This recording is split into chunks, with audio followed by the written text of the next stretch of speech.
Programme में हमें join कर रहे हैं जनरल अमजद शुएब साहब। Welcome to the show general साहब। सर, बड़ा ही अफसोसनाक और दर्द भरा वाक़या है ये मच्छ का जो हुआ। ये बताइए, इसके ज़िम्मेदारान क्या कभी कानून की गिरफ्त में आएंगे? कभी यहाँ के रहने वाले लोगों को इंसाफ मिल पाएगा? देखिए, यहाँ पे कई इश्यूज हैं।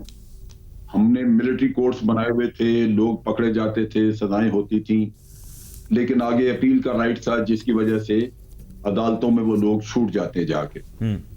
सैकड़ों के हिसाब से आपने अपने टेररिस्ट जो हैं वो पेशावर हाई कोर्ट ने छोड़े, और भी बास जगहों पे वो उनके फैसले नहीं हो रहे।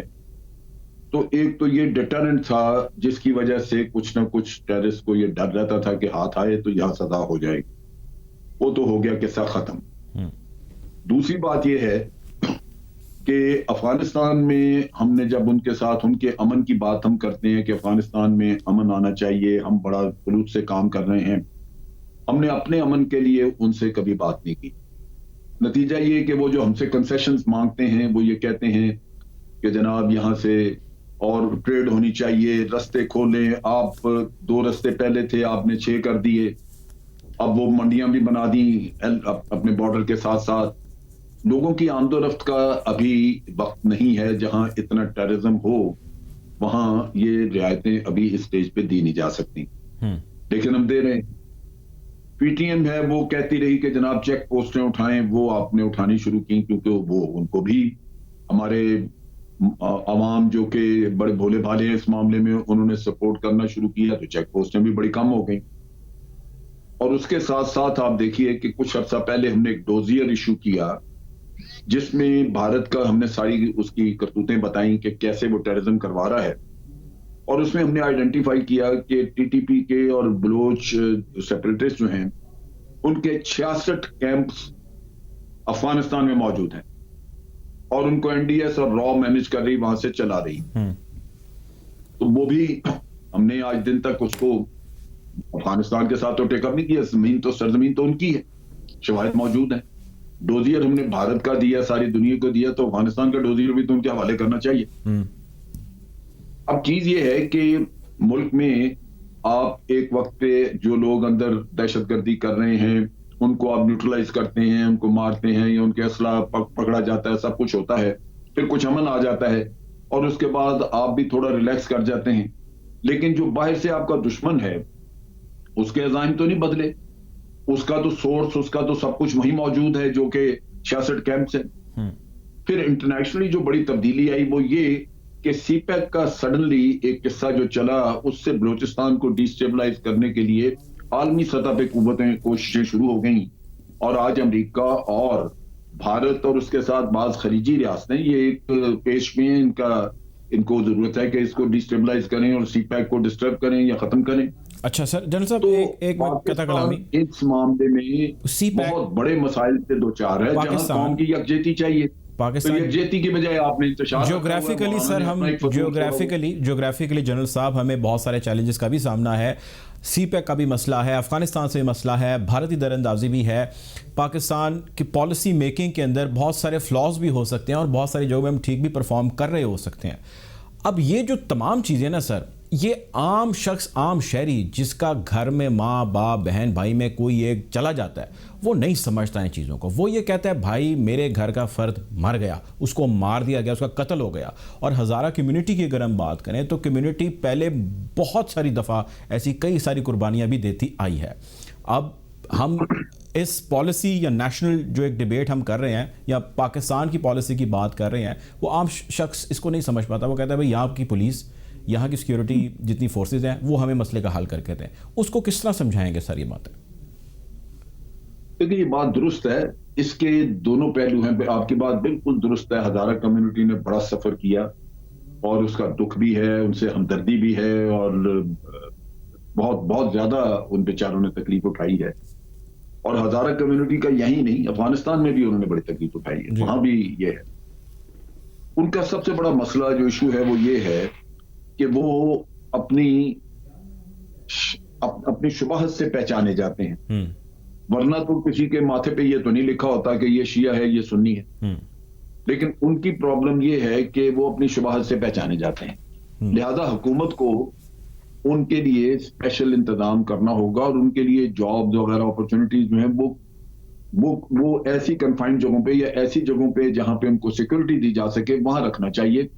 یہ نہیں کہ وہ بیچارے ہر جگہ ادھر ادھر پھیلے, کیونکہ روزگار ہے, انہوں نے جانا ہوگا. ظاہر ہے سر, انہوں نے دال دلیا تو اپنا چلانا ہے, روزگار چلانا ہے, تو اس کے ذمہ دار کیا حکومت موجودہ اور ماضی کی حکومتوں کو آپ مانتے ہیں کہ اس کے ذمہ دار ہے کہ آج تک ان کو یہ بحال نہیں کر سکے ایک فعال شہری کی طرح, کیونکہ وہ اپنی شباہت سے پہچانے جاتے ہیں, اس لیے ان کو ہر وقت خطرہ ہے؟ بالکل ہے, اس کا طریقہ کار یہ ہے. میں سمجھتا ہوں کہ یہ اس کو اس طرح حل کرنے کی کوشش نہیں کی گئی جس طرح کی ضرورت ہے, کیونکہ ہم نے دیکھا کہ کافی عرصے سے پچھلے 1.5-2 سال سے ہزارہ کمیونٹی کے خلاف کوئی بڑا ایسا واقعہ نہیں ہوا تھا. اب ہوا ہے تو لازماً میں سمجھتا ہوں کہ اس کے لیے ایک پرماننٹ سولوشن, اور وہ یہ ہوگا یہی کہ اس کمیونٹی کے جو سمجھدار ذمہ دار لوگ ہیں ان کے ساتھ بیٹھ کے ایک پلان ورک آؤٹ کی جائے, ان کی تجاویز بھی لی جائیں, اپنی تجاویز بھی دی جائیں, اور اس کے تحت ان کو وہ سیکورٹی مہیا کی جائے, کیونکہ یہ باہر سے خطرہ تو بھی ٹلا نہیں اور خدا جانے کتنے سال تک رہتا ہے. اور یہ ذہن میں رکھیے کہ ان کو بھی اور سب کو واضح کرنا ہوگا کہ یہ صرف ہزاروں کا مسئلہ نہیں ہے.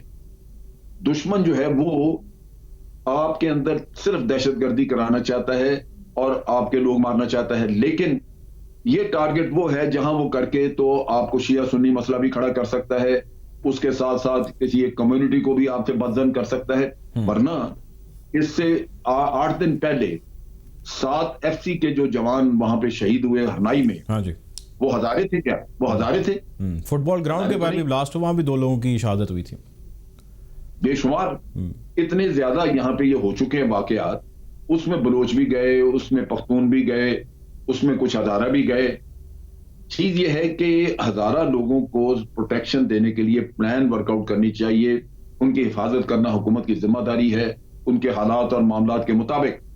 لیکن ان کو ساتھ یہ بھی سمجھانے کی ضرورت ہے کہ بھائی آپ بھی تعاون کریں, آپ بھی اپنے لوگوں کو بہت دور دراز ادھر ادھر علاقوں میں بغیر پروٹیکشن کے نہ جانے دیں, اور اس کے ساتھ ساتھ یہ بھی ذہن میں رکھیں کہ دشمن جو ہے اس کی پہچان وہ یہ نہیں پہچانتا کہ ہزارہ ہے یا کون ہے. ہزارہ تو صرف اس نے ایک آپ کو شاخسانہ چھیڑا ہے کہ کافی عرصے سے ہزاروں نے کوئی ایسا کوئی احتجاج نہیں کیا تھا تو اب احتجاج کا موقع مہیا کیا, ورنہ جتنے باقی لوگ مارے گئے ہیں وہ بھی اسی طرح مارے گئے. یہ بتائیے گا سر, بالکل ٹھیک کہہ رہے ہیں آپ, بالکل درست کہہ رہے ہیں. ایک سیکنڈ, اگر آج ہم یہ کہتے ہیں کہ 80,000 لوگ پاکستان میں مارے گئے تو اس میں سے تعداد دیکھ لیں کہ 80,000 ہزارہ ہیں کیا؟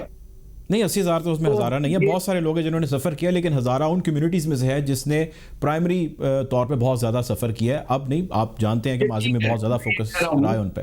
میں یہ کہہ رہا ہوں کہ ہمیں یہ فرق بھی اپنے عوام کو, لوگوں کو سمجھانا ہے کہ اگر 80,000 لوگ یہاں مارے گئے ہیں تو اس میں ہو سکتا ہے کہ 2,000 ہزارے ہوں, لیکن 78,000 پاکستان کے دوسرے شہری ہیں جس میں کرسچین بھی ہیں بیچارے, جس ان کے چرچوں پہ حملے ہوتے رہے, جس میں عام شہری ہیں جو بیچارے جس کا کوئی قصور نہیں, ریڑی باندھ سڑک پہ کھڑا ہے, دھماکہ ہوا مارا گیا. اس میں سیاستدان بھی ہیں اور فوجی تو بے پناہ ہیں, ہزاروں میں ہیں. تو یہ چیز جو ہے یہ اس کو اگر میڈیا میں یا کہیں اور وضاحت نہیں کریں گے, ایکسپلین نہیں کریں گے یہ چیزیں, تو ایک غلط امپریشن جاتا ہے جہاں یہ کہا جاتا ہے کہ صرف ایک کمیونٹی جو ہے وہ ٹارگٹ ہے. وقتاً فوقتاً مختلف کمیونٹیز فوکس رہی ہیں. آپ کو یاد ہوگا کہ ایک وقت میں کئی چرچوں پہ حملے ہونے شروع ہو گئے, پشاور میں ہوا, لاہور میں ہوا, راولپنڈی سائڈ پہ ہوا. یہ اس وقت یہی امپریشن مل رہا تھا کہ صرف کرسچین کمیونٹی جو ہے وہ ٹارگٹ ہے. لیکن دشمن یہی کرتا ہے کہ آپ کے اندر ایک تو بندے مارے, دوسرا یہ کہ منافرت پھیلائی کہ کمیونٹیز کو ایک دوسرے سے متنفر کیا. تو ہمارا رول میڈیا کا یہ ہے کہ ہم لوگوں کو یہ ایکسپلین کریں کہ بھائی یہ دکھ ہم سب اٹھا رہے ہیں, یہ دکھ سب اٹھا رہے ہیں اور سب اس میں برابر کے شریک ہیں. سب سے زیادہ ضروری ہمیں تحفظ دینا چاہیے. بالکل ہم کریں گے کوشش, آپ تعاون کریں, ہم بھی کریں گے, لیکن اس کو سمجھیں کہ یہ دکھ ملک کا ہے, کسی ایک شخص کا, یہ ایک کمیونٹی کا نہیں. بالکل جی, پورے ملک کا دکھ ہے. جنرل امجد شعیب صاحب ہمارے ساتھ موجود تھے. آپ کے وقت کا بہت شکریہ.